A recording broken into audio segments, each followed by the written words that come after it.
Twitter पर जावेद अख्तर और लक्की अली के बीच पंगा हो गया है। जावेद अख्तर किसी परिचय के मोहताज तो है नहीं, लेकिन ये बहुत दुर्लभ व्यक्ति हैं। ये जब अपने करियर के पीक पर थे, उसकी तुलना में आज कहीं ज्यादा प्रसिद्ध हैं। जब उम्र के अंतिम पड़ाव पर हैं, जब इंडस्ट्री में नाम मात्र का काम कर रहे हैं।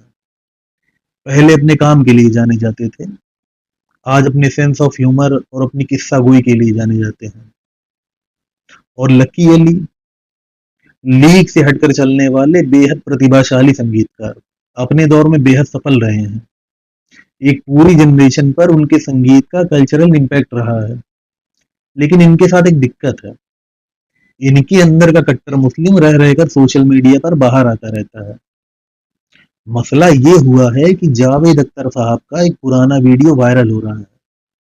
वीडियो पुणे का है, जिसमें वो सामने बैठी ऑडियंस से कह रहे हैं कि मुसलमानों की तरह मत बनो, उन्हें अपनी तरह बना दो। तुम मुसलमानों की तरह हो रहे हो, ये एक त्रासदी है। मैं बहुत सालों से इस मुद्दे पर लिखता आया हूं कि इस्लाम के विरोध में हिंदुत्व का इस्लामीकरण होना एक गंभीर समस्या है। इस्लाम की कट्टरता से लड़ने के लिए उसे कॉपी करने की प्रवृत्ति हिंदू समाज के लिए खतरनाक है। मिजाज ही उनके जैसा हो गया, फिर हम में और उनमें सिर्फ नाम का ही अंतर बचेगा। अपनी कोर वैल्यूज को मेंटेन रखते हुए इनसे निपटना है। इस बात को जावेद अख्तर ने एक छोटे से वाक्य में इतनी सरलता और स्पष्ट तरीके से समझा दिया, जिसके लिए हमें पूरा पैराग्राफ लिखना पड़ता है। लक्की अली को इसी बात से मिर्च लग गई। उन्होंने प्रतिक्रिया में जावेद अख्तर को राक्षस बोला, बदसूरत बोला। क्लासिकल इस्लामिक पैटर्न, यानी कोई बातचीत नहीं, कोई तर्क वितर्क नहीं, सीधे गाली बको और हमलावर हो जाओ। खैर, ट्विटर पर पब्लिक ने लक्की अली की रेल बना दी और माफी मांगने पर मजबूर कर दिया।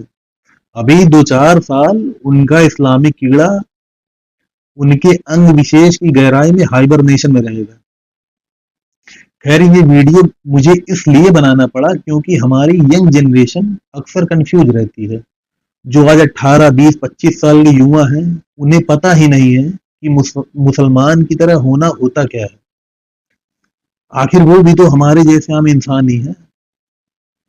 दरअसल 2014 में जब भाजपा की सरकार बनी, तब ये लोग बच्चे थे। असल जीवन में सच्चे मुसलमानों से कभी इनका पाला नहीं पड़ा है।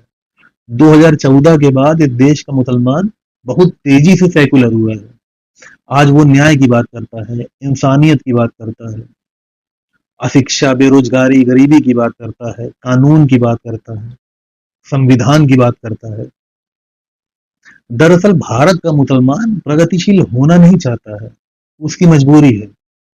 और ये मजबूरी तब तक ही है जब तक भाजपा सत्ता में है। इसलिए आज की तारीख में मुस्लिमों की सिर्फ एक राजनीतिक स्ट्रेटजी है कि चाहे कोई भी सत्ता में आए, हमसे नहीं मतलब, कैसे भी करके सिर्फ भाजपा को सत्ता से बाहर करो, ताकि उसे प्रगतिशील होने का ढोंग न करना पड़े और उसे सच्चे मुसलमान की तरह रहने की छूट मिल सके। सच्चा मुसलमान होने के कुछ लक्षण होते हैं, जैसे कि जिन इलाकों में मुस्लिम आबादी बढ़ जाए, वहां के गैर मुस्लिमों की स्वतंत्रता पर कब्जा कर लेना।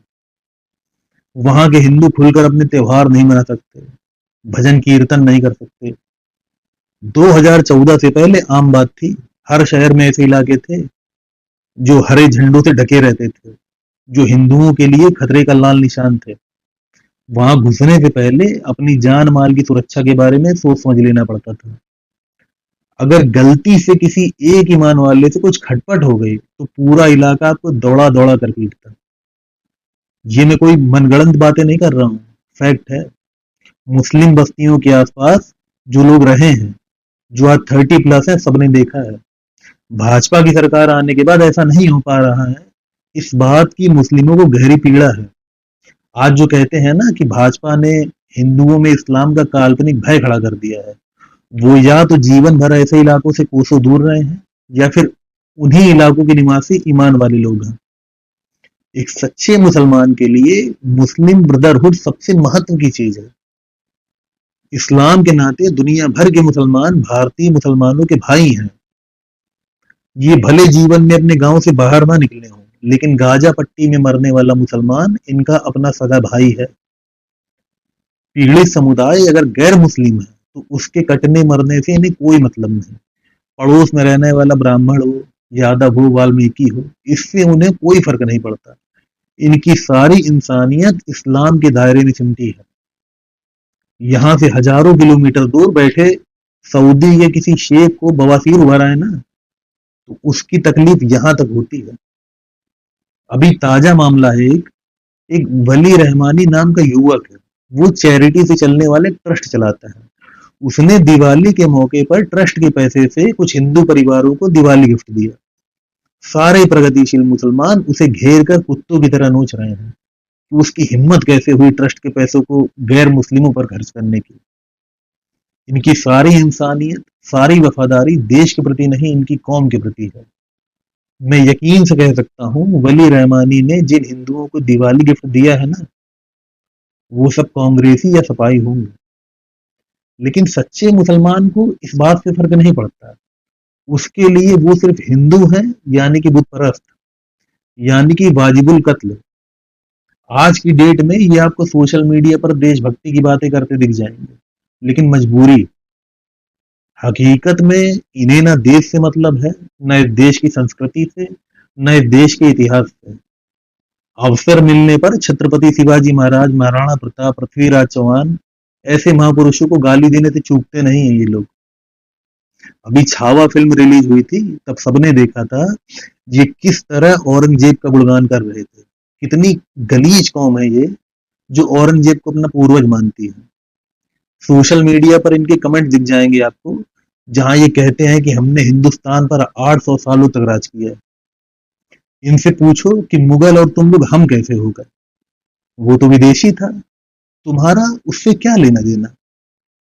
तुम उनमें से नहीं हो जिन्होंने राज किया, तुम उन लोगों में से निकले हो जिन पर राज किया गया। दिक्कत ये है कि इन्हें सब पता है, लेकिन ये बेशर्म लोग हैं। मजहब ने इन्हें सब बना दिया है। इस्लाम के सबसे बड़े विक्टिम ये खुद हैं। ये इकलौती नस्ल हैं जिन्हें अपने पूर्वजों को गाली देकर सुख मिलता है। ये दुनिया की सबसे असहिष्णु कौम है। असहमति होने पर सर तन से जुदा इनका एकमात्र दर्शन है। यहाँ तर्क वितर्क की कोई जगह नहीं है। अभी बिहार चुनाव का माहौल है, तो ये लोकतंत्र और संविधान की टोपी पहनकर घूम रहे हैं। चुनाव खत्म होने के बाद अगर इनके समर्थन वाली पार्टी हार गई, तो ये कुछ दिन रोना धोना करेंगे, लोकतंत्र खतरे में है, संविधान खतरे में है, कहेंगे कि देश का हिंदू सांप्रदायिक हो गया है, और फिर वापस अपने मिशन पर लग जाएंगे। ये नहीं चाहते कि देश का हिंदू सांप्रदायिक हो। ये चाहते हैं कि सांप्रदायिकता पर सिर्फ इनकी मोनोपोली बनी रहे। और वहीं अगर ये जीत गए, तुरंत शराफत का चोला फेंककर अपने असली रूप में आ जाएंगे। तब ये खुलेआम भाजपा, मोदी और हिंदुओं को चैलेंज करेंगे, धमकी देंगे, डराने की कोशिश करेंगे। तर्क वितर्क डिबेट ये तभी तक इस्तेमाल करते हैं जब तक कमजोर हैं। अगर जीत की एक हल्की सी उम्मीद भी दिखी, तो ये खुलकर सामने आएंगे। इन्हें नहीं फर्क पड़ता कि कोई क्या सोचेगा। इन्हें अपनी छवि की कोई चिंता नहीं है। ये उनके मतलब की चीज ही नहीं है। ये हिंसा के माध्यम से अपनी जीत को सेलिब्रेट करने वाली कौम है। अशिक्षा, बेरोजगारी, भ्रष्टाचार, ये जितनी बातें कर रहे हैं ना, सब फालतू है इनके लिए। सिर्फ इस्लाम का झंडा बुलंद रहे, इनके लिए इतना काफी है।